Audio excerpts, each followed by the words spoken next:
بسم اللہ الرحمن الرحیم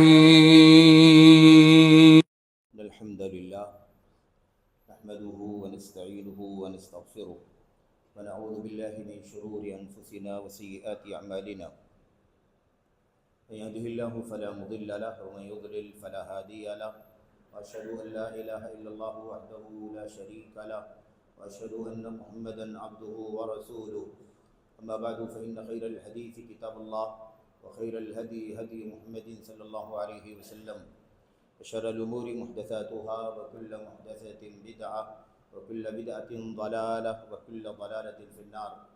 أعوذ بالله من الشيطان الرجيم.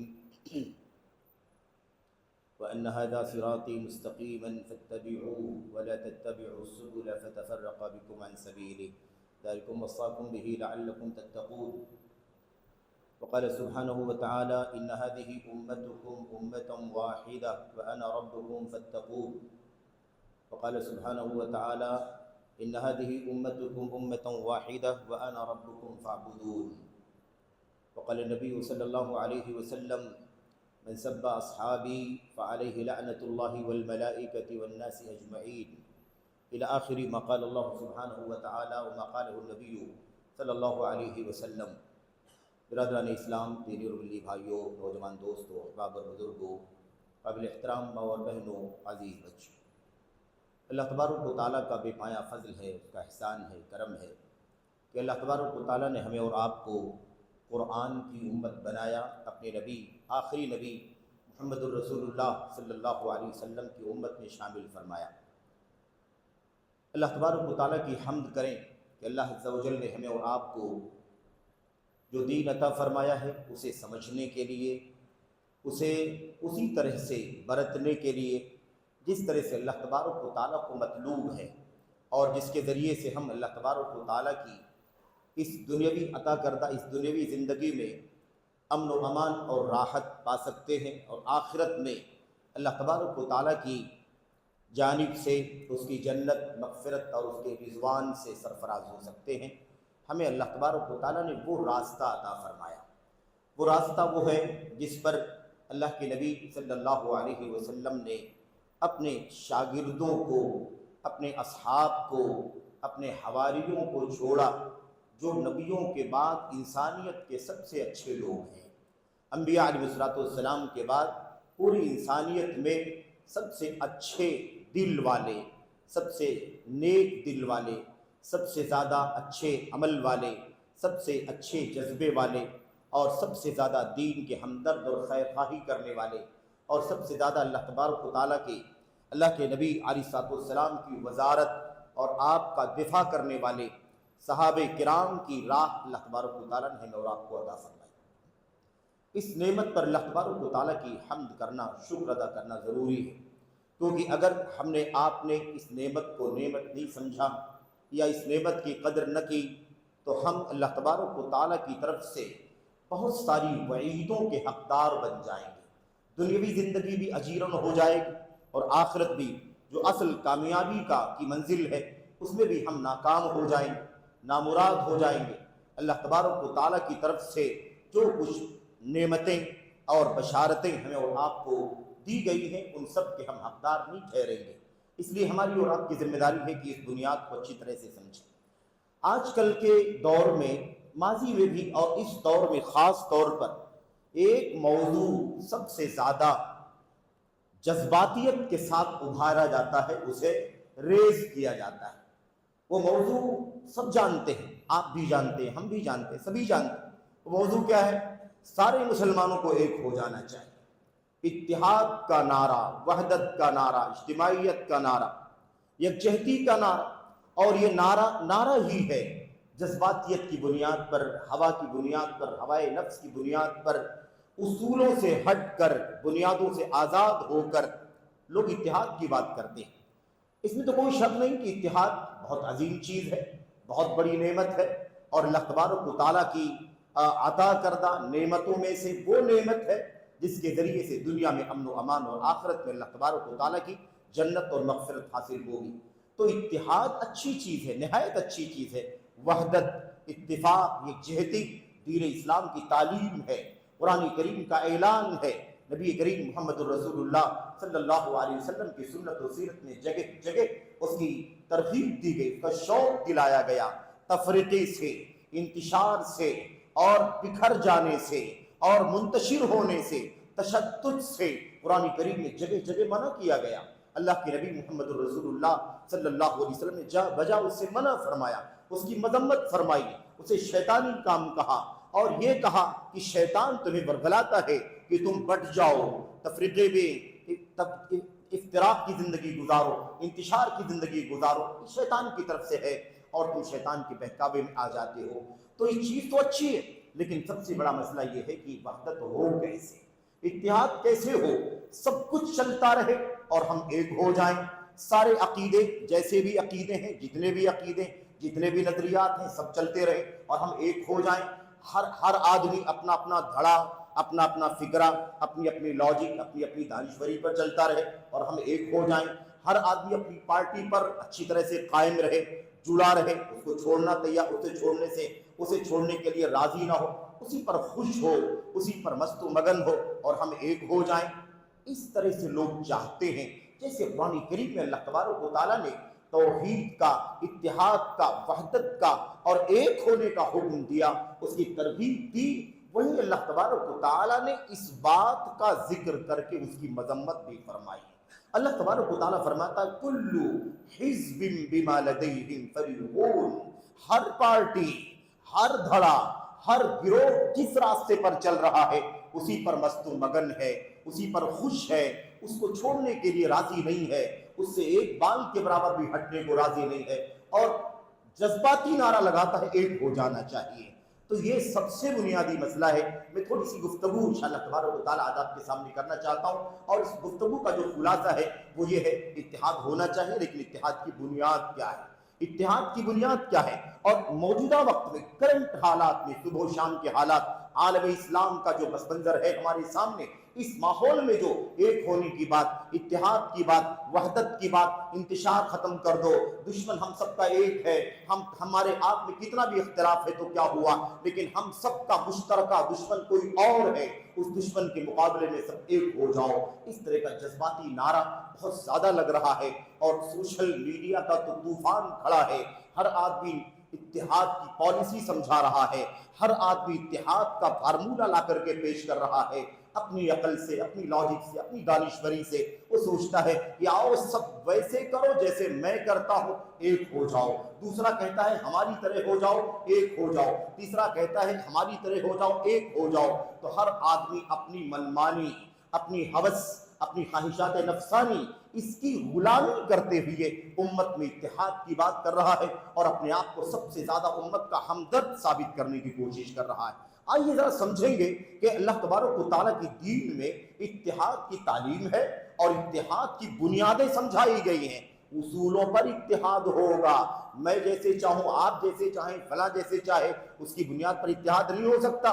اس کا مطلب یہ ہوگا کہ اتحاد کا معنی ہی نہیں سمجھا ہم نے، ایک ہونے کا معنی نہیں سمجھا۔ یہ تو ایسے اتحاد ہوگا جیسے لوگ پلیٹ فارم پر اکٹھا ہو جائیں اور الگ الگ راستے پر، الگ الگ رخ پر جانے کے لیے اپنی اپنی گاڑیوں کا انتظار کریں، اپنی اپنی ٹرینوں کا انتظار کریں، اپنی اپنی بسوں کا انتظار کریں۔ ہر آدمی کو جانا الگ رخ پر ہے لیکن سب اسی پلیٹ فارم پر اکٹھا ہیں۔ کسی کی گاڑی 10 منٹ میں آئے گی، ادھر جائے گی، کسی کی گاڑی 15 منٹ کے بعد آئے گی، ادھر جائے گی، کسی کی مشرق جائے گی، کسی کی مغرب جائے گی، لیکن ہیں سب ایک پلیٹ فارم پر بیٹھے ہوئے ہیں۔ اس طرح اگر اتحاد کوئی کرنا چاہتا ہے تو پھر یہ نعرہ بیکار ہے۔ یہ تو دنیا میں چل ہی رہا ہے، الگ الگ راستے پر، الگ الگ نظریے پر، الگ الگ تھیم پر، الگ الگ فکر پر، الگ الگ عقیدے پر، نظریے پر تو لوگ قائم ہیں۔ اکٹھا ہو کر کے بیٹھ جائیں کہیں، کسی جگہ بھیڑ لگا لیں، تو بھیڑ کا نام، ازدحام کا نام، رش کرنے کا نام اتحاد نہیں ہے۔ یہ سب کا نظریہ الگ ہو، سب کا عقیدہ الگ ہو، سب کی سوچ الگ ہو، اتحاد کی بنیادیں ہیں کچھ۔ بہرحال میں مختصر طور پر 2-3 باتیں عرض کرنا چاہوں گا۔ سب سے پہلے اتحاد کا مطلب کیا ہے، اتحاد کی تعلیم قرآن و سنت میں ہے، بالکل سرسری اشارہ، اور اتحاد کی بنیادیں کیا ہیں۔ اگر ان بنیادوں پر اتحاد کرنا چاہیں گے یقیناً اتحاد ہو جائے گا، کیونکہ بنیادیں قرآن کی ہیں، وہ بنیادیں سنت کی ہیں، وہ بنیادیں صحابہ کرام کی ہیں، وہ بنیادیں نبی کریم صلی اللہ علیہ وسلم کے بتائے ہوئے خیر القرون کے 3 نسلوں کی ہیں۔ اس لیے اگر اس بنیاد پر ہم اتحاد کی بات کریں گے اور اتحاد واقعی عملاً کرنا چاہیں گے تو یقیناً اتحاد ہو جائے گا، کیونکہ وہ اتحاد کی بنیاد قرآن بتلا رہا ہے، سنت بتلا رہی ہے، نبی کریم محمد رسول اللہ صلی اللہ علیہ وسلم کے صحابہ اسی بنیادوں پر چل کر متحد تھے، انہی بنیادوں پر ایک تھے اور کوئی انتشار نہیں تھا۔ مشرق مغرب سے آئے ہوئے لوگ تھے، عرب عجم کے لوگ تھے، رنگ و نسل الگ الگ تھا، زبان الگ تھی، لیکن ان سب کے باوجود وہ ایک تھے، اس لیے کہ ایک ہونے کی بنیادوں پر قائم تھے۔ آج کی طرح سے کھوکھلے نعرے، فریب والے نعرے پر نہیں چلتے تھے، بلکہ قرآن و سنت کے اصولوں پر چلتے تھے۔ وہ 2-3-4 اصول ہیں، ایسے تو بہت سارے اصول ہیں، لیکن جو اصولوں کے اصول ہیں، چند ایک دم بنیادی اصول، ان کا میں تذکرہ انشاءاللہ تبارک و تعالیٰ کروں گا اور پھر بتاؤں گا کہ آج جو نعرے دیے جا رہے ہیں اتحاد کے اور ہم سب کو کوسا جا رہا ہے، یہ دیکھو انتشار کی بات کرتے ہیں، یہ دیکھو خطبے میں فلاں کے خلاف بات کرتا ہے، فلاں درس میں، فلاں تقریر میں، فلاں اسٹیج پر فلاں عالم کھڑے ہو کر کے فلاں فرقے کے خلاف بات کرتا ہے، فلاں کے خلاف رد کرتا ہے، فلاں پر انکار کرتا ہے، نکیر کرتا ہے۔ اتحاد کا ٹائم ہے، انتشار پیدا کرنے کی کوشش کر رہا۔ یہ جو اس طرح کی بات کہی جا رہی ہے، بتاؤں گا میں کس بنیاد پر اتحاد کی بات کرتے ہو؟ باولے ہو گئے ہو کیا؟ بچے ہو کیا؟ نادان ہو کیا؟ سمجھتے نہیں ہو کیا؟ اس بنیاد پر اتحاد؟ ہم قرآن کی امت ہے، قرآن کی سنت کی امت ہے، صحابہ کرام کی سیرت پر چلنے والے لوگ ہیں، اس لیے ہم کھوکھلی باتیں نہیں کرتے، ادھر ادھر کی باتوں پر کان نہیں دھرتے، ہم کوئی قیمت نہیں سمجھتے ایسی باتوں کو جو بے اصول کی باتیں کوئی کر رہا ہو، جذباتی باتیں کر رہا ہو، کوئی سیاسی نظریہ لے کر کے ایک ہونے کی بات کرتا ہو، کوئی اپنے گندے ناپاک عزائم کو دھوکہ دے کر کے بروئے کار لانے کے لیے اتحاد کا نعرہ لگاتا ہو۔ ایسے نعروں سے ہم نادان بھی نہیں ہیں اتنے کہ ان نعروں کی حقیقتوں کو نہ سمجھیں۔ تو میں عرض کرنا چاہوں گا کہ کیسی کیسی حالت ہے اور اتحاد کی بات کرتے ہیں، کیسے اتحاد، کیسا، کہاں کا اتحاد اور کس بنیاد پر؟ آئیے سب سے پہلی بات تو یہ ہے اتحاد۔ اللہ تبارک و تعالیٰ نے قرآن کریم میں فرمایا وَإِنَّ هَذِهِ أُمَّتُكُمْ أُمَّةً وَاحِدَةً وَأَنَا رَبُّكُمْ فَاعْبُدُونِ۔ یہ تمہاری امت ایک امت ہے، یہ تمہاری امت ایک امت ہے اور میں تمہارا رب ہوں، اس لیے تم میری عبادت کرو، اس لیے تم میری عبادت کرو۔ یہ امت ایک امت، امتاً واحدہ، ایک امت ہے تمہاری اور میں تمہارا رب ہوں، اس لیے تم میری ہی عبادت کرو۔ دوسری آیت کریمہ میں اللہ تبارک و تعالیٰ فرماتا ہے وَإِنَّ هَذِهِ أُمَّتُكُمْ أُمَّةً وَاحِدَةً وَأَنَا رَبُّكُمْ فَاتَّقُونِ۔ یہ تمہاری امت ایک امت ہے، پوری امت ایک امت ہے یہ، اور میں تمہارا رب ہوں، وَأَنَا رَبُّكُمْ فَاتَّقُونِ، اس لیے تم میرا تقوی اختیار کرو۔ یہ قرآن کی 2 آیتیں آپ کے سامنے ہیں، آیت کریمہ چھوٹی چھوٹی ہے، سمجھو اللہ کے کلام کی آیت میں اللہ فرماتا ہے یہ امت ایک امت ہے، میں تمہارا رب ہوں، اس لیے تم میری ہی عبادت کرو۔ امت ایک کب ہوگی؟ جب اس اللہ کو رب مانے گی اور اس اللہ تبارک و تعالیٰ کی تنہا عبادت کرے گی۔ یہ بنیاد ہے، یہ بنیاد ہے، اور اتحاد کا حکم دیا جا رہا ہے، اتحاد کا پیغام دیا جا رہا ہے، اور اتحاد کا اصول ساتھ ساتھ میں لگا ہوا ہے۔ تم ایک ہو میں اس لیے کہ میں تمہارا رب ہوں، تمہیں روزی اور تمام زندگی کی ضروریات میں فراہم کرتا ہوں، میں تمہارا رب ہوں، اس لیے تم میری ہی عبادت کرو، میری عبادت کرو، اس پر تم ایک رہو گے اور میرا تقوی اختیار کرو۔ دوسری آیت کریمہ میں میرا تقوی اختیار کرو، تم ایک امت ہو، میں تمہارا رب ہوں، اس لیے تم تقوی اختیار کرو، مجھ سے ڈرو، میرا تقوی اختیار کرو۔ یعنی اللہ تبارک و تعالیٰ کے دین، شریعت، اس کے احکام، اس کے مسائل، حلال و حرام، زندگی کے تمام تر گوشوں میں جیسے سمجھایا گیا ہے اسے برتو، اس پر عمل کرو، اور جن جن چیزوں سے منع کیا گیا ہے ان تمام چیزوں سے اپنے آپ کو باز رکھو۔ تقویٰ کسے کہتے ہیں؟ جو کچھ اللہ نے کہا کرنا کرو اور جس سے اللہ نے منع فرمایا اسے باز آ جاؤ، اسی کا نام تقویٰ ہے۔ یہ دونوں آیتیں ہیں۔ اللہ تبارک و تعالیٰ فرماتا ہے وَاعْتَصِمُوا بِحَبْلِ اللَّهِ جَمِيعًا۔ اللہ تبارک و تعالیٰ کی رسی کو مضبوطی سے پکڑو۔ اللہ کی رسی قرآن ہے، سن لو اچھے سے، اللہ کی رسی کیا ہے؟ قرآن ہے۔ حبل اللہ، اللہ کی کتاب، طرفہ بید اللہ و طرفہ بایدیکم، یہ رسی ہے جس کا ایک سرا اللہ کے ہاتھ میں ہے، دوسرا سرا امت کے لوگوں تمہارے ہاتھ میں ہے، اس رسی کو مضبوطی سے تھام لو اور ٹکڑے ٹکڑے نہ ہو جاؤ۔ اور آئے گی بات انشاءاللہ تبارک و تعالی، اگر یہ آیت کریمہ جسے اتحاد بیان کرنے کے لیے، امت کی اجتماعیت کا پیغام دینے کے لیے سب سے زیادہ پڑھی جانے والی آیت کریمہ ہے، اگر اس ایک آیت کریمہ کو سمجھ لو تو پھر یہ جھوٹا نعرہ نہیں لگاؤ گے، اور کوئی جھوٹا نعرہ لگائے گا بھی نہیں، اور کوئی جھوٹے نعرے پر کان بھی نہیں رکھے گا، یہ فریب کا نعرہ سمجھ میں آ جائے گا۔ اللہ کی رسی کو مضبوطی سے پکڑ لو، اللہ کی رسی قرآن ہے، اس کی تشریح سنت ہے، قرآن کو سنت کو کیسے سمجھنا ہے اس کے لیے آئیڈیل نبی کریم صلی اللہ علیہ وسلم کے صحابہ کرام ہیں، اس طرح سے ایک ہونا ہے۔ وَلَا تَفَرَّقُوا، اللہ تعالیٰ نے فرمایا فرقوں فرقوں میں نہ بٹو، ٹولی ٹولی، گروہ گروہ، دھڑا دھڑا مت بانٹو، بلکہ کیا ہو جاؤ، اللہ کی رسی کو مضبوطی سے پکڑ کر ایک ہو جاؤ۔ یہ اللہ کے کلام کی اور بہت ساری آیتیں، وَلَا تَكُونُوا مِنَ الْمُشْرِكِينَ مِنَ الَّذِينَ فَرَّقُوا دِينَهُمْ وَكَانُوا شِيَعًا كُلُّ حِزْبٍ بِمَا لَدَيْهِمْ فَرِحُونَ، مشرکوں کی طرح مت ہو جاؤ۔ اللہ نے وہاں کیا فرمایا؟ اللہ نے فرمایا میں تمہارا رب ہوں، تم ایک امت ہو، میں تمہارا رب ہوں، میری عبادت کرو، میرا تقوی اختیار کرو۔ اس آیت کریمہ میں اللہ فرماتا ہے مشرکوں کی طرح نہ ہو جاؤ، مشرکوں میں سے نہ ہو جاؤ۔ وہاں اللہ نے فرمایا میری عبادت کرو، صرف میری عبادت۔ یہاں اللہ نے فرمایا مشرکوں میں سے نہ ہو جاؤ، من الذین فرقوا دینہم، جن لوگوں نے اپنے دین کو ٹکڑے ٹکڑوں میں بانٹ لیا اور ہر ایک الگ الگ ٹولی میں بٹ گیا، اور ہر ایک اپنی ٹولی پر جس پر وہ چل رہا ہے، جس سے وہ جڑا ہوا ہے، اسی پر خوش ہے، مست و مگن ہے۔ یہ اللہ کے کلام کی آیتیں ہیں، اور اللہ کے نبی کی حدیثیں تو بہت ساری ہیں، شاید ان تمام کو پڑھنے کا موقع نہیں ہے۔ یہ تو قرآن کریم کی آیتوں میں، نبی کی سنتوں میں شک نہیں ہے اتحاد کا حکم دیا جا رہا ہے، بار بار دیا جا رہا ہے۔ اتحاد کا ضابطہ کیا ہے؟ اتحاد کا اصول کیا ہے؟ بغیر اصول کے اتحاد نہیں ہو سکتا۔ میں کہوں، آپ کہیں، فلاں کہیں، فلاں کہے، کسی کے کہنے پر کوئی ایک نہیں ہوتا، کوئی کسی کے ساتھ نہیں جائے گا، کوئی کسی کا ساتھ نہیں دے گا، کوئی اپنی پارٹی سے الگ نہیں ہوگا، کوئی اپنی خواہشات سے جدا نہیں ہوگا، کوئی اپنے باپ دادے کے طریقے کو نہیں چھوڑے گا، کوئی اپنے پیر و فقیروں کا راستہ نہیں چھوڑے گا۔ اصول ہونا چاہیے۔ قرآن کس پر کہتا ہے ایک ہو جاؤ، سنت کس پر کہتی ہے ایک ہو جاؤ، اسی پر آئیں گے تو انشاءاللہ تبارک و تعالی یقیناً اتحاد ہو جائے گا۔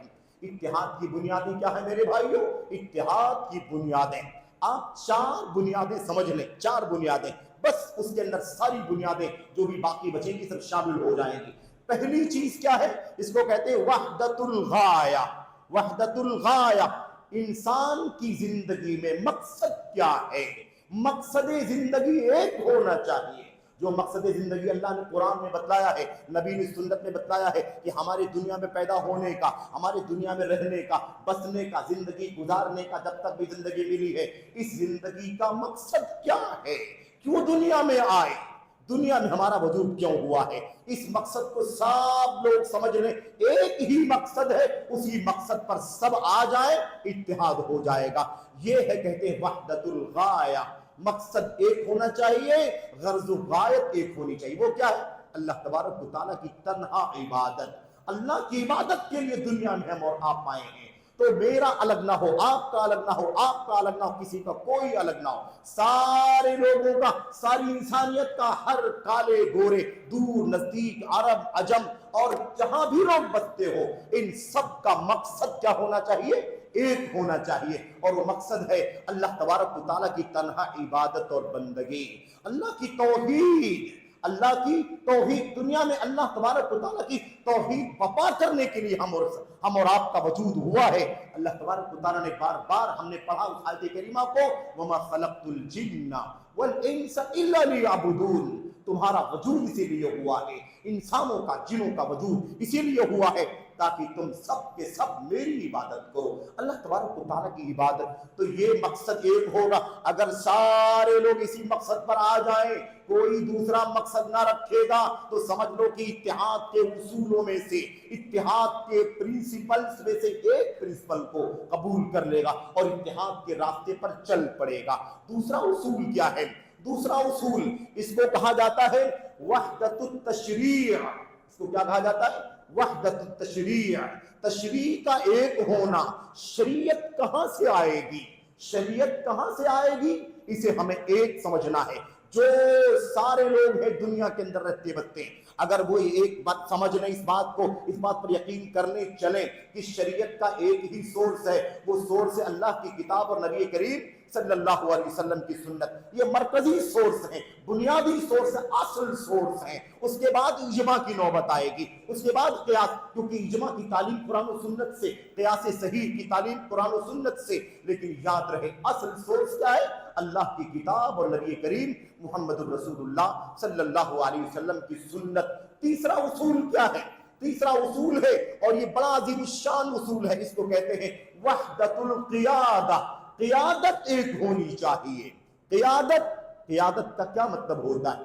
قائد کون ہوگا؟ رہنما کون ہوگا؟ ہم سب کا اغوا کون ہوگا؟ پیشوا کون ہوگا؟ مسلمانوں کی قیادت اگر ایک ہوگی، ایک ہونے کی بات کیا ہے؟ اسی پر جو پہلے دو اصول گزرے ہیں، اللہ کی توحید پر چلنے والی قیادت اور اللہ کے نبی محمد الرسول اللہ صلی اللہ علیہ وسلم کی سنت اور زندگی کے مطابق جو بھی اصول ہے اسی پر چلنے والی قیادت ایک ہوگی. میں بھی ادھر، آپ ادھر قائد، تیسرا قائد، چوتھا قائد، پانچواں قائد، چھٹا، اور نہ جانے کتنے لوگ اپنے آپ کو قیادت کے لیے اوپر اٹھائیں، ریس کریں. یاد رکھیں قیادت ایک ہونی چاہیے. تو عقیدہ ایک، مقصد زندگی ایک ہونا چاہیے، عقیدہ ایک ہونا چاہیے، شریعت ایک ہونی چاہیے، اور ایسے ہی قیادت ایک ہونی چاہیے. یہ چار اصول اگر ہم نے آپ نے سمجھ لیا، وحدت الغایہ، وحدت العقیدہ، وحدت التشریع اور وحدت القیادہ، چار بنیادیں، تو انشاءاللہ تبارک و تعالی اس کی بنیاد پر اتحاد ہو سکتا ہے. اب آپ اس کا خلاصہ سمجھ لیں، ان چاروں میں کیا کیا آ گیا، کیسے اتحاد ہو سکتا ہے. مشرق، مغرب، شمال، جنوب، عرب، عجم، کالے، گورے، زبان کوئی بھی بولتے ہو، ساری دنیا کے لوگ اگر ایک ہونا چاہتے ہیں ان چار اصولوں پر آنا ہوگا. ان چار اصولوں میں سے کوئی ایک بھی اصول اگر چھوڑ دیں گے تو یاد رکھیں کہ پھر اتحاد کا نعرہ کھوکھلا ہوگا، اتحاد کا نعرہ بے سود ہوگا، اتحاد کا نعرہ دھوکہ ہوگا، اتحاد کا نعرہ جھوٹا ہوگا. بس یہ صرف اور صرف ایک نعرہ ہوگا، شور مچانے کی بات ہوگی، جذباتیت کی بات ہوگی. اس لیے اتحاد کے نعرے تو لگتے، اسٹیج لگتے ہیں، یکجہتی کانفرنس، اتحاد امت کانفرنس، وحدت امت کانفرنس، وحدت اسلامی اور اجتماعیت اسلام کی اور یکجہتی کتابیں لکھی جاتی ہیں، پمفلیٹ لکھے جاتے ہیں بڑے بڑے. لیکن اس کے باوجود بھی سارا نتیجہ بے سود ہے، زیرو، کوئی نتیجہ نہیں. کیوں؟ اس لیے کہ اصولوں کے بغیر اتحاد نہیں ہو سکتا. اب سب سے جو خلاصے کی بات کیا ہے؟ اللہ کی توحید. اللہ کی توحید ہے تو اتحاد ہے. جہاں توحید ہے وہی اتحاد، جہاں توحید نہیں ہے تمہاری ہماری ساری کوششیں بیکار ہو جائیں گی، اتحاد نہیں ہو سکتا. میں توحید پر چلوں گا، دوسرا شرک کرے گا، میں ایک اللہ کی عبادت کروں گا، دوسرا اولیاء کو پوجے گا، تیسرا قبروں پر سجدے کرے گا، چوتھا اپنے اماموں سے مدد مانگے گا، استغاثہ کرے گا، فریاد کرے گا. یاد رکھو کیسے اتحاد ہوگا جہاں اللہ تبارک و تعالیٰ کو ایک ماننے کے لیے تیار نہیں، عبادت کا حق ایک، حق کے عبادت اللہ تبارک و تعالیٰ کے لیے تنہا خاص کرنے کے لیے تیار نہیں. کہاں سے اتحاد ہو سکتا ہے؟ شرک اور توحید میں اتحاد نہیں ہے تو مشرکین و موحدین میں اتحاد نہیں ہو سکتا. جب شرک الگ چیز ہے، بدترین چیز ہے، اور شرک دنیا اور توحید دنیا کی سب سے بڑی نیکی ہے، تو شرک اور توحید میں اتنا بڑا ویر ہے، تو توحید کی راہ پر چلنے والوں میں اور شرک کے راستے پر چلنے والوں میں کیسے اتحاد ہو سکتا ہے؟ مجھے بتاؤ. اور آئے گی بات، میں آپ کے سامنے کچھ باتیں عرض کرنا چاہتا ہوں. دوسری بات کیا آ گئی آپ کے سامنے؟ شریعت ایک ہونی چاہیے. شریعت کا سورس، مرجع شریعت کہاں سے لیں گے؟ عقیدہ کہاں سے نکالیں؟ حلال و حرام کہاں سے نکالیں؟ جائز و ناجائز کہاں سے نکالیں؟ یہ کہاں سے نکلے گا؟ یہ کہاں سے نکلے گا؟ اللہ کی کتاب اور نبی کریم محمد الرسول اللہ صلی اللہ علیہ وسلم کی سنت سے. اور اس کی دلیلیں بے شمار ہیں. اس کو کہتے ہیں وحدت التشریع، وحدت التشریع. اس کے بعد تیسری بات کیا آئی تھی؟ یہی مقصد زندگی ہونا چاہیے. اللہ تبارک و تعالیٰ کی توحید پر زندگی گزاریں گے، ایک اللہ کی عبادت کریں گے، شرک کا کوئی ذرہ اپنی زندگی میں نہیں آنے دیں گے. اور چوتھی چیز کیا تھی؟ قیادت. قیادت کس کو کہتے ہیں؟ بات آ گئی ہے، مسلمانوں کا قائد کون ہوگا؟ ایک ہوگا جو اللہ کی توحید کی راہ پر، نبی کی سنت کی راہ پر چلنے والا ہوگا، جس کا مشن دنیا میں توحید قائم کرنا ہوگا، اس شرک کا ذرہ بھی برداشت کرنے کے لیے تیار نہیں ہوگا، اور اس کی زندگی کا اصول، دستور محمد الرسول اللہ صلی اللہ علیہ وسلم کی سنت کو دنیا میں عام کرنا ہوگا، اسی پر چلنا ہوگا۔ اور ان سب کے لیے جو قیادت ہمیں ملی ہے، وہ قیادت شروع کہاں سے ہوئی ہے؟ محمد الرسول اللہ صلی اللہ علیہ وسلم کی وفات کے بعد حضرات خلفائے راشدین ابو بکر صدیق، عمر بن خطاب، عثمان غنی، علی بن ابی طالب رضی اللہ تعالی عنہ اجمعین، اور ان کے علاوہ بقیہ 6 عشر مبشرہ میں سے، اور اس کے بعد اہل بدر، اہل بیت رضوان، اور ایسے ہی دیگر بہت سارے فضائل اور مناقب کے صحابہ کرام، اور پھر تمام صحابہ، اللہ تبارک و تعالیٰ نے سب کا مقام اونچا کیا ہے۔ انصار ہو، مہاجرین ہو، اللہ فرماتا ہے سب سے اللہ راضی ہو چکا ہے، اور یہ سب اللہ سے راضی ہو چکے ہیں۔ وَأَعَدَّ لَهُمْ جَنَّاتٍ تَجْرِي تَحْتَهَا الْأَنْهَارُ، اور اللہ تبارک و تعالیٰ نے ان تمام صحابہ کے لیے جنتیں تیار کر رکھی ہیں جن کے نیچے نہریں بہ رہی ہوگی، جنتیں تیار ہیں۔ وَأَعَدَّ لَهُمْ جَنَّاتٍ تَجْرِي تَحْتَهَا الْأَنْهَارُ خَالِدِينَ فِيهَا أَبَدًا، ہمیشہ ہمیشہ رہیں گے۔ اور کیا فرمایا اللہ تبارک و تعالیٰ نے؟ اللہ تبارک و تعالیٰ نے فرمایا یہ عظیم کامیابی ہے۔ میں عرض یہ کرنا چاہ رہا ہوں کہ یہ اصول ہیں، کس کے؟ اتحاد کے اصول۔ اگر یہ اتحاد کے اصول اپنائے جائیں گے تب تو اتحاد ہوگا۔ مسلمانوں اپنے اپنے فرقوں کی دیواروں کو دیکھ لو، تمہارے یہاں، ہمارے یہاں، فلاں کے یہاں، فلاں کے یہاں، کیا یہ ساری بنیادیں پائی جاتی ہے؟ یہ بنیادیں اگر ہوں گی تو پھر ہم کو آپ کو ایک ہونے میں کوئی دیر نہیں لگے گی، ہم ایک ہو جائیں گے۔ اور یہی وجہ ہے کہ دنیا میں جہاں جہاں ان اصولوں پر عمل کرنے والے لوگ موجود ہیں، چاہے وہ کہیں بھی رہتے ہوں، وہ دنیا میں الگ الگ فاصلے پر رہنے کے باوجود بھی وہ ایک ہیں، اس لیے کہ ان کا ایمان ایک ہے، عقیدہ ایک ہے، شریعت ایک ہے، سنت ایک ہے، قیادت ایک ہے، دنیا میں مقصد زندگی ایک ہے۔ اس لیے ساری دنیا میں جہاں جہاں یہ لوگ بستے ہیں، توحید والے، سنت والے، زندگی کے مقصد کو ایک سمجھتے ہیں اور شریعت سازی کا دستور ایک سمجھتے ہیں، ایسے لوگ دنیا میں جہاں بھی ہیں وہ ایک ہیں، دلوں میں کوئی فاصلہ نہیں، کوئی دوری نہیں ہے۔ اور اگر یہ اصول نہیں پائے جاتے ہیں تو میں اور آپ دونوں پاس پاس بیٹھے ہو تو بھی ایک نہیں ہے، بیٹھے ہیں ساتھ میں، لیکن آپ کا عقیدہ الگ ہے، میرا عقیدہ الگ ہے، آپ شرک کی راہ پر، میں توحید کی راہ پر، میں سنت کی راہ پر، آپ ہوس کی راہ پر اور شخصیتوں کے پیچھے چلنے والے ہیں۔ بھلا بتاؤ کہ اتحاد کیسے ہو سکتا ہے؟ اکٹھا ہو سکتے ہیں، ایک جگہ بیٹھ سکتے ہیں، اس کو اتحاد نہیں کہہ سکتے۔ اتحاد کب ہوگا؟ جب سب کا ایک ہی نظریہ ہو، سب کا مقصد زندگی ایک ہو، سب توحید کی راہ پر، سب سنت کی راہ پر، سب صحابہ کرام کی راہ پر، سب ایک قیادت کو تسلیم کرنے والے ہوں گے تو ہم ایک ہوں گے۔ اور اگر اس پر نہیں ہوں گے تو ایک ساتھ اکٹھا کسی ہال میں بیٹھنے کے باوجود بھی ایک نہیں ہوں گے۔ اور اگر اسی پر اصولوں پر قائم رہیں گے تو دور دور جہاں جہاں بھی دنیا میں رہیں گے ہم دور ہونے کے باوجود بھی ایک رہیں گے۔ تو وحدت جو ہے نا وہ فزیکلی نہیں ضروری ہے، وحدت ایمان و عقیدے کی، اصولوں کی، سنت کی، صحابہ کے مشن کی، اور دنیا میں مقصد زندگی کی، اور اس کے علاوہ قیادت ایک ہونی چاہیے۔ یہ ہم نے آپ نے سن لیا۔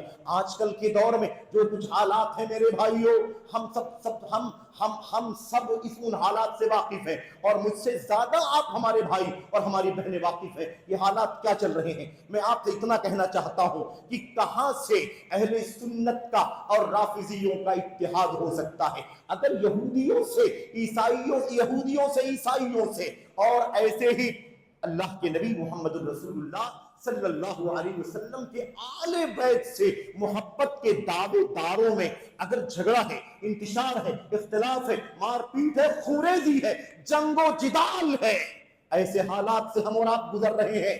اب آج ایک طبقہ ممبر پر کھڑے ہو کر کے میڈیا کے دوش پر بیٹھ کر کے بولتا ہے ایک ہو جانا چاہیے، ایران کی شیعہ ہمارے بھائی ہیں، رافضی ہمارے بھائی ہیں، کچھ بھی ہو جائے تو یہودی تو ہمارا کھلم کھلا دشمن ہے، یہودی تو ہمارا کھلم کھلا دشمن ہے، یہ تو کم سے کم ہمارے بھائی ہیں، کلمہ ہمارا ایک، کہاں ایک ہے کلمہ؟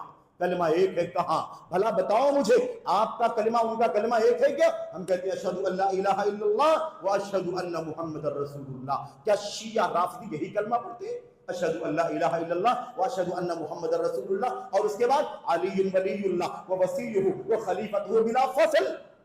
اللہ اکبر، کہاں نہ کلمہ ایک ہے میرے بھائی؟ کلمہ بھی ایک نہیں، شروع میں عام بچہ بھی جان سکتا ہے کہ کلمہ بھی الگ ہے، اور یہ جو الفاظ آگے ہیں نا، آگے یہ اہل سنت یعنی قرآن و سنت اور صحابہ کی کلمے کے خلاف جس راستے پر وہ چل رہے ہیں، وہ نعرہ ہے ان کا۔ میں آپ سے عرض کرنا چاہتا ہوں بھئی ٹھیک ہے، جذبہ تو ٹھیک ہے، ایک ہو جانا چاہیے۔ ہم سب کا دشمن یہود مشترک ہے، ہم سب کا دشمن عیسائی مشترک، ہم سب کا مشترکہ دشمن کفار مشرکین، ٹھیک ہے، یہ بات تو اچھی ہے اپنی جگہ پر، لیکن مجھے بتاؤ ذرا کہ اتحاد ہوگا کیسے؟ کیسے اتحاد ہوگا؟ صرف یہ کہہ کر کے کہ شیعہ سنی میں تھوڑا اختلاف ہے، کچھ مسائل میں اختلاف ہے، میرے بھائیوں پہاڑوں جیسے اختلاف ہیں، کفر و ایمان کا اختلاف ہے، سنت و بدعت کا فاصلہ ہے، کیسے ایک ہو جائیں؟ بھلا بتاؤ تو صحیح۔ ہمارے اور آپ کے نعروں سے، جذباتیت سے، مودودی صاحب کے قریب کرنے کی کوشش سے، ڈاکٹر اسرار کے قریب کرنے کی کوشش سے، قرضاوی کے نعروں سے ہم قریب آ جائیں گے کیا؟ یاد رکھو، اگر ایسے قریب آ سکتے تو ایک دنیا کا ایک طبقہ عیسائی دنیا بھی مسلمانوں کو قریب ہونے کی بار بار دعوت دیتی ہے۔ جب بھی قسمت آتا ہے تو تقارب الادیان، سارے ادیان کو قریب آ جانا چاہیے، ضمانت الادیان، سارے ادیان کو، مذاہب کو ایک کلاس کی طرح ہو جانا چاہیے، اپنے اختلافات ختم کر دو۔ عیسائی بھی نعرہ لگاتا ہے، تو کیا ہم سب لوگ اپنا اپنا عقیدہ چھوڑ کر کے سب کے سب عیسائی ہو جائیں گے؟ نعرے سے کیا ہوتا ہے؟ بنیاد دیکھو، وہ عیسائی 1,00,000 بار نعرہ لگائیں، مسلمانوں ہم کہتے ہیں نا تم سے ہمارا اتحاد نہیں ہو سکتا، کیوں؟ اس لیے کہ تم عیسیٰ کو اللہ کہتے ہو، تمہاری دوسری پارٹی عیسیٰ علیہ السلام کو اللہ تبارک و تعالیٰ کو ثالث ثلاثہ کہتی، ٹرینٹی کا عقیدہ رکھتی ہے۔ عیسائیوں، تمہاری ایک پارٹی یہ کہتی ہے کہ عیسیٰ اللہ کے بیٹے ہیں، یہ سارا عقیدہ کفر کا عقیدہ ہے۔ اس کفر کے عقیدے کے ساتھ عیسائیوں فریب کرتے ہو، ہمیں دھوکہ دینا چاہتے ہو، ہم تم کبھی ایک نہیں ہو سکتے۔ وَلَن تَرْضَىٰ عَنْكَ الْيَهُودُ وَلَا النَّصَارَىٰ حَتَّىٰ تَتَّبِعَ مِلَّتَهُمْ۔ اے اللہ کے نبی، یہودی عیسائی کبھی آپ سے خوش نہیں ہو سکتے، راضی نہیں ہو سکتے، جب تک کہ آپ اپنا دین چھوڑ کر کے ان کے دین کی پیروی کرنے والے نہ ہو جائیں۔ ہم صاف کہتے ہیں کہ نہیں کہتے؟ آؤ ذرا ایرانیوں کا، رافضیوں کا، شیعوں کا، امامیوں کا، اثنا عشریوں کا عقیدہ میں ذرا 2-4 منٹ میں آپ کے سامنے رکھنا چاہتا ہوں، اور میں آپ کے سامنے واضح کر دینا چاہتا ہوں کہ ان سے اتحاد کا کوئی راستہ ممکن نہیں ہے، اور اتحاد کے نعرہ لگانے والے، سنی چہرے والے، سنی لباس والے جس ناممکن بات کا نعرہ لگاتے ہیں، اس کی بھی حقیقت میں آپ کے سامنے کھولنا چاہتا ہوں۔ اپنے عقیدے درست کر لو، اپنے نظریات سدھار لو۔ اے لوگوں، جذبوں سے دین نہیں چلتا، جذبات کا غلام نہیں ہے اللہ تبارک و تعالیٰ کا دین۔ ہمارے اپنے جذبات، ہماری اپنی بھاونائیں قرآن کے تابع ہونی چاہیے، سنت کے تابع ہونی چاہیے۔ سلف امت کا آئیڈیل، روشن آئیڈیل ہمارے سامنے ہے، ہمیں اس کے تابع اپنے آپ کو کرنا ہوگا۔ میں عرض کرنا چاہتا ہوں، آپ جانتے ہیں شیعوں کا عقیدہ کیا ہے؟ شیعوں کا عقیدہ جانتے ہیں کیا؟ میں آپ کو گنانا چاہتا ہوں، 2-4 منٹوں میں صرف اشارہ کرنا چاہتا ہوں۔ آپ دیکھیے شیعوں کا عقیدہ، دیکھیے آپ کو بتا دوں، شیعہ جب کہا جاتا ہے تو عام طور پر ایک لمبا چوڑا فرقہ مراد ہوتا ہے، جس کے اندر زیادہ پہلو یہ پایا جاتا ہے کہ ان لوگوں نے حضرت علی کا سپورٹ کیا، اور حضرت علی رضی اللہ تعالیٰ عنہ کو خلافت کا حقدار بنایا، اور حضرت ابوبکر صدیق کو، عمر بن خطاب کو اور عثمان غنی کو یہ کہا کہ ان لوگوں نے حضرت علی بن ابی طالب کا حق چھین لیا، یعنی وہ لوگ حضرت علی کو ان تینوں پر فضیلت دیتے ہیں، حضرت علی کی سائیڈ لیتے ہیں، ان کا سپورٹ کرتے ہیں، ان کی طرف مائل ہوتے ہیں۔ یہ شیعہ عمومی طور پر کہا جاتا ہے، لیکن ان کا جو خطرناک عقیدہ ہے رافضیت کا عقیدہ، رافضی رفض سے بنا ہوا ہے۔ رفض کے معنی نیگلیکٹ کرنے کے ہوتے ہیں، اور رفض کے معنی انکار کرنے کے ہوتے ہیں، بائیکاٹ کرنے کے ہوتے ہیں۔ یہ کہاں سے نام آ گیا؟ ان کا نام یہاں سے آیا کہ ان لوگوں نے سنت رسول کا بائیکاٹ کیا، ان لوگوں نے حضرت ابوبکر عمر بن خطاب رضی اللہ تعالیٰ عنہ کی خلافت کے معاملے میں انکار کر دیا۔ حضرت زید ابن علی، زیدیہ فرقہ کا نام سنا ہوگا آپ نے، زید ابن علی ابن حسین، محمد بن علی ابن الحسین کے بھائی زید بن علی بن حسین، یہ جو ہے نا، انہوں نے ان سے اس وقت کے رافضیوں نے، شیعوں نے کیا پوچھا، یہ بتائیے کیا آپ ابو بکر سے عمر سے برات کا اظہار کرتے ہیں؟ یعنی آپ بائیکاٹ کرتے ہیں، ہمارا ابو بکر سے کوئی تعلق نہیں ہے، عمر بن خطاب سے کوئی تعلق نہیں ہے، کیا آپ اس کے لیے راضی ہیں؟ زید بن علی بن حسین نے کہا نہیں نہیں، میں ابو بکر سے عمر سے کیسے برات کر سکتا ہوں، وہ تو میرے دادا کے دائیں بائیں ہاتھ تھے، وہ تو میرے دادا کے وزیر تھے، میں کیسے ان سے برات کا اظہار کر سکتا ہوں؟ یہ نتیجہ نکلا، شیعوں نے کہا جاؤ تمہارا ہم سے کوئی لینا دینا نہیں، اس لیے زید کو ان لوگوں نے الگ کر دیا، اس لیے ان کو رافضی کہا گیا، رفض کرنے کی وجہ سے، انکار کرنے کی وجہ سے، بائیکاٹ کرنے کی وجہ سے، یہ ہے رافضہ۔ اب میں آپ کو رافضیوں کا عقیدہ بتاؤں، ان لوگوں کے ہاں 12 امام ہیں،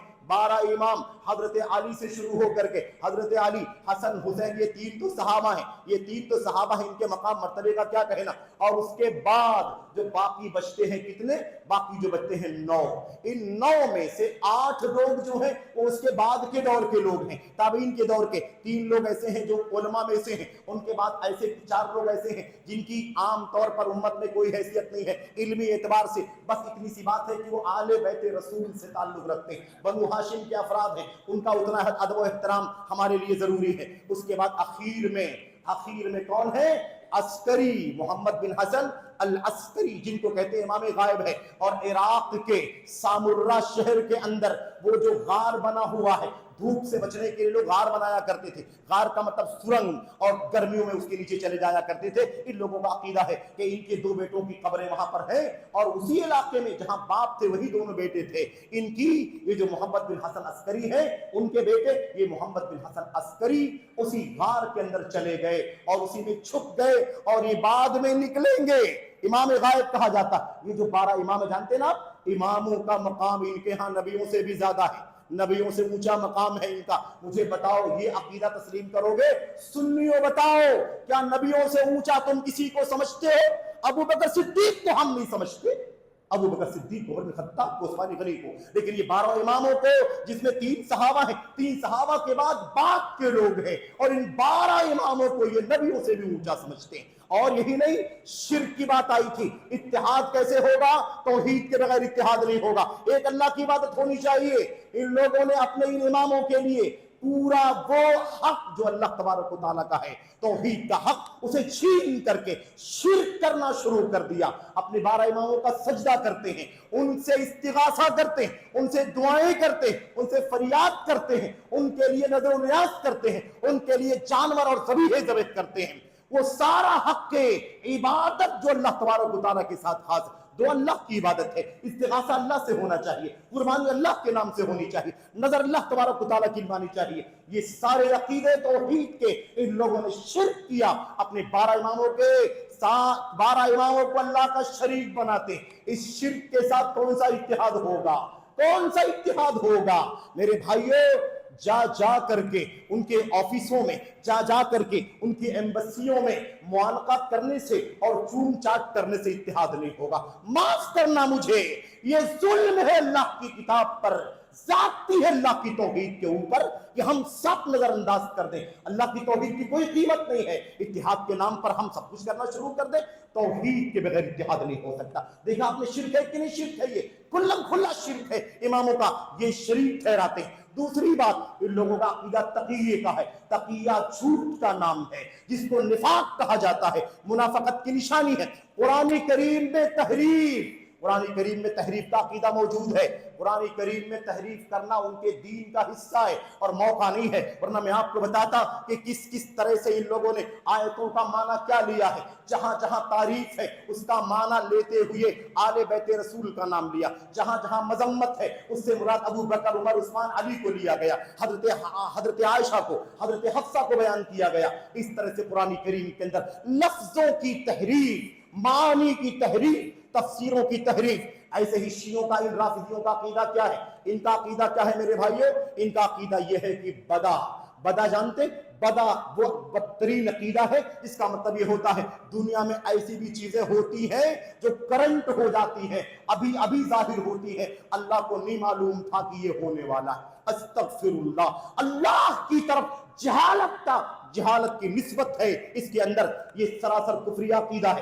ایسے ان کے ہاں رجعت کا عقیدہ ہے۔ رجعت جانتے ہیں؟ رجعت رجوع کرنے، لوٹنے کے معنی میں ہے۔ اس کا معنی کیا ہے؟ یہ رافضیوں کا عقیدہ ہے، امامیوں کا، اثنا عشریوں کا، کہ قیامت سے پہلے پہلے ہمارے سارے اہل بیت کے لوگ آئیں گے، حضرت علی سے لے کر کے 12 امام اور دیگر لوگ آئیں گے اہل بیت کے، اور یہ لوگ بھی آئیں گے، ابو بکر، عمر، عثمان، علی اور سارے لوگ آئیں گے۔ یہ سب کے سب قیامت سے پہلے مر چکے ہوں گے، زندہ ہوئے ہوں گے۔ زندہ ہوں گے، زندہ کس لیے ہوں گے؟ اس لیے ہوں گے کہ جن جن لوگوں نے اہل بیت کا حق چھینا ہے، استغفر اللہ، اہل بیت پر ظلم کیا ہے، زیادتی کی ہے، ان پر قصاص نافذ کیا جائے، انہیں سزا دی جائے، انہیں مارا جائے، انہیں اپنے جرم کا خمیازہ بھگتنے پر مجبور کیا جائے، اور پھر ان سب کی موت ہو جائے گی، پھر قیامت کے دن سب زندہ ہوں گے، تو اللہ تبارک و تعالیٰ قیامت کے دن آخرت میں جہنم کی سب کو سزا دے گا اور اہل بیت رسول کو جنت میں داخل کرے۔ اس طرح کا عقیدہ ہے ان لوگوں کا۔ مجھے بتاؤ، صحابہ کرام کو 7 کو چھوڑ کر کے، 7 یا 6 کو چھوڑ کر کے بقیہ سب کو کافر کہنے والے لوگ ہیں، سارے کے سارے کافر، ابو بکر کافر، عمر کافر، عثمان کافر، استغفر اللہ، ایسے سارے صحابہ کرام کافر ہیں۔ حضرت علی، حضرت حسن، حضرت حسین، حضرت ابو ذر اور حضرت سمرہ بن جندب اور حضرت اسود، مقداد بن اسود، ان 6-7 کو چھوڑ کر کے سب کو کافر، سب کو کافر کہنے والے۔ مجھے بتا دو مسلمانوں، سنیوں، سنت والوں، بتاؤ مجھے، تمہیں جذبہ ضرور ہے اتحاد کا، تم چاہتے ہو جذبہ اتحاد ہو جائے ایران اور شیعوں کے یہودیوں کے مقابلے میں، اسرائیل کے مقابلے میں، یہود کے مقابلے میں سارے لوگ ایران کا ساتھ دینے کے لیے کھڑے ہو جائیں، ایک ہو جائیں، نعرہ تم ضرور دیتے ہو اور جذبہ تمہارا بڑا اچھا ہے، لیکن مجھے بتاؤ ذرا کہ اس کفر کے ساتھ، اس شرک کے ساتھ، اس بدعقیدگی کے ساتھ، اس اللہ کے نبی کے صحابہ کو کافر کہنے والا، کیسے ہم ان کے ساتھ اتحاد کر سکتے؟ شرک کے ساتھ، کفر کے ساتھ، نبی کے صحابہ کرام جن کی اللہ تعریف کرتا ہے، اللہ کے نبی علیہ السلام تعریف کرتے ہیں، ان کی جنت کی بشارت ہے، اللہ جنتی کہتا ہے اور رافضی جہنمی اور کافر کہتے ہیں۔ مجھے بتاؤ اہل سنت کے لوگوں، تم کیسے ان کے ساتھ اتحاد کی بات کرتے ہو، جذبات کی بات کرنا چاہتے ہو؟ اور میں عرض کرنا چاہتا ہوں، یہ جو معاملہ پیدا ہو گیا ہے، نعرے لگ رہے اتحاد پیدا کرو، اس کے پیچھے بھی کوئی بہت بڑا کام ہے۔ اتنی آسانی سے یہ ہمارے سنت کے نوجوان اور سنت کے بزرگ اور ہمارے بھائی، ہماری بہنیں، ہماری مائیں اور بچے اتنی آسانی سے نہیں بہک سکتے۔ اس کے پیچھے بھی بڑا جتن ہوا ہے، وہ یہ ہوا ہے، سنت کے نام لیوا بعض لوگوں نے اسی عقیدے کو ہلکا ثابت کیا، یہ کفر و شرک چھپا دیا، یہ بدعقیدگی چھپا دی، یہ انحراف چھپا دیا، یہ صحابہ کرام کی تکفیر چھپا دی، اور چھپائی نہیں، خود بھی اسی راستے پر چلنے لگے، اسی راستے پر چلنے لگے۔ صحابہ کو یہودی، عیسائی، رافضیوں نے، شیعوں نے 7 کو 6 کو چھوڑ کے سب کو کافر کہہ دیا، لیکن ان سنیوں میں سے بعض لوگوں نے یہ دروازہ کھولا، حضرت ابو ہریرہ کے بارے میں بدزبانی کی، حضرت ابو بکر صدیق کے خلاف جیسے ہی یہ رافضی بدزبانی کرتے ہیں، حضرت علی، ایسی حضرت عثمان کے خلاف بدزبانی کی۔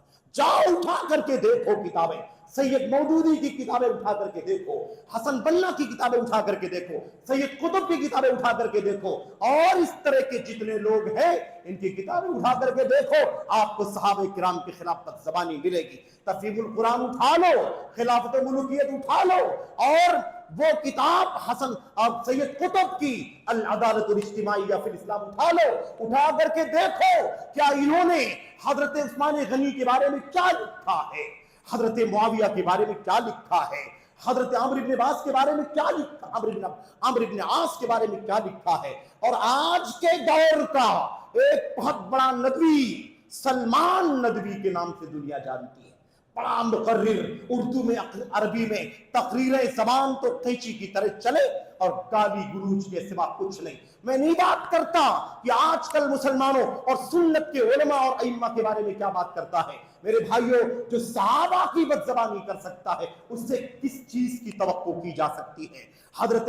ہم نے یہی سے کہا تھا اسی ممبر سے کہ حضرت معاویہ کے بارے میں کیا لکھا، معاویہ کے بارے میں کہا جہنم کے، کیا کہا تھا، فرعون هذه الامہ، اس امت کا فرعون کہا، اور اسی شخص نے کہا ابو ہریرہ یہ بنو امیہ کے درباری مولوی تھے، ان کے اشاروں پر چلتے تھے، آدھی حدیثوں کو بیان کیا اور آدھی حدیثوں کو گھما دیا، گول کر گئے۔ اس طرح سے صحابہ کرام کے بارے میں بد زبانی کرنے کی جو فضا بنائی ہے، اسی کا نتیجہ ہے کہ آج ایک طبقہ اتحاد کی بات کرتا، عقیدے کا علم نہیں، رافضیت کا پتہ نہیں ہے، انکار سنت کا پتہ نہیں ہے، توہین صحابہ کا پتہ نہیں ہے، قرآن کریم کی تحریف کا پتہ نہیں ہے، اور آل بیت رسول کے 12 امام جن کو بیان کرتے ہیں ان کو اللہ کے ساتھ شریک کیا جاتا ہے، اس کا علم نہیں ہے۔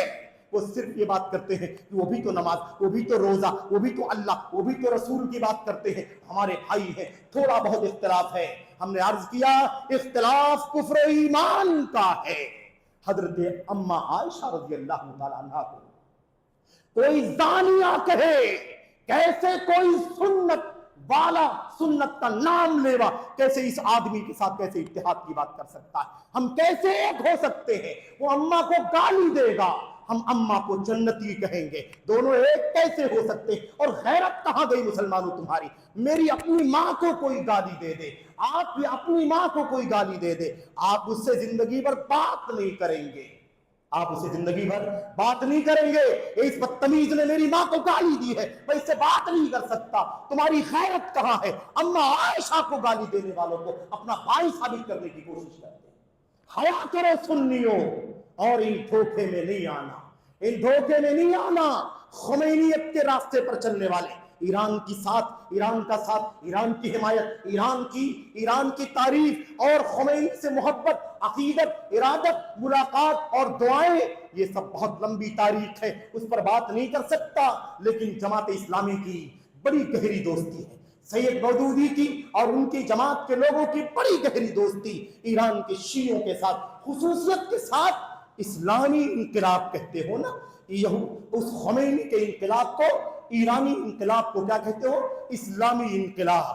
کون سا اسلام جہاں شرک ہو، کون سا اسلام جہاں صحابہ کو گالی دی جائے، کون سا اسلام، کون سا انقلاب جہاں قرآن کریم میں تحریف کی جائے، کون سا انقلاب جہاں اللہ کو جہالت سے متصف کیا جائے، کون سا انقلاب جہاں تقیہ جیسا جھوٹ اور نفاق چلتا ہو؟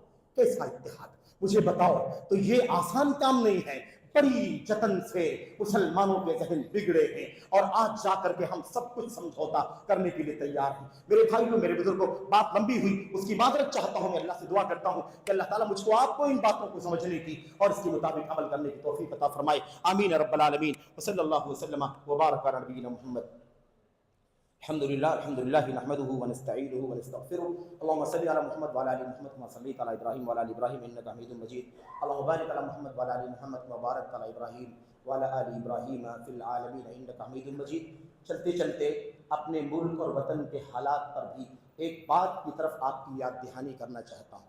ملک کے اندر SIR کے حالات چل رہے ہیں۔ SIR کا مطلب یہ ہوتا ہے کہ اپنے کاغذات کو درست کروا لو، اپنے حق، ملک میں رہنے کے حق کو مضبوط کر لو۔ اس میں غفلت بہت زیادہ دیکھی جا رہی ہے۔ مسلمانوں، اپنے وجود کی فکر کرو، اپنے وجود کے معاملے میں حساس ہو جاؤ۔ غفلت نقصان پہنچا سکتی ہے۔ مسلمان فراست والا ہوتا، مومن غافل نہیں ہوتا، مومن ہوش مند ہوتا ہے، مومن فکر مند ہوتا ہے۔ اللہ کے نبی نے فرمایا تھا سب سے زیادہ عقل مند مومن وہ ہے جو اپنی عاقبت کی فکر کرے۔ اللہ تعالیٰ سے دعا کرے کہ اللہ تعالیٰ ہم کو ہوش مند اور فراست والا مومن بننے کی توفیق عطا فرمائے۔ ہم سوراخوں سے ڈسے نہیں جاتے، ایک بار ڈس لیے گئے ہو تو دوبارہ اس سوراخ سے نہیں ڈسے جاتے۔ میری درخواست ہے کہ اس معاملے میں آپ تمام بھائی بہن سارے لوگ سنجیدہ ہو جائیں اور تیزی کے ساتھ کوشش کر کے اپنے کاغذات وغیرہ کے معاملے میں جو بھی پروسیس ہے اسے پورا کر لیں اور اپنے وجود کو صحیح طور پر ڈاکیومنٹ اور کاغذات کی روشنی میں مضبوط کر لیں۔ اللہ تبارک و تعالیٰ ہم سب کا حامی ہو، ناصر ہو۔ اللہ تعالیٰ ہر طرح کے حالات میں ہماری اور آپ کی مدد فرمائے، آمین رب العالمین۔ سبحان ربک رب العزت عما یصفون وسلام علی المرسلین والحمد للہ۔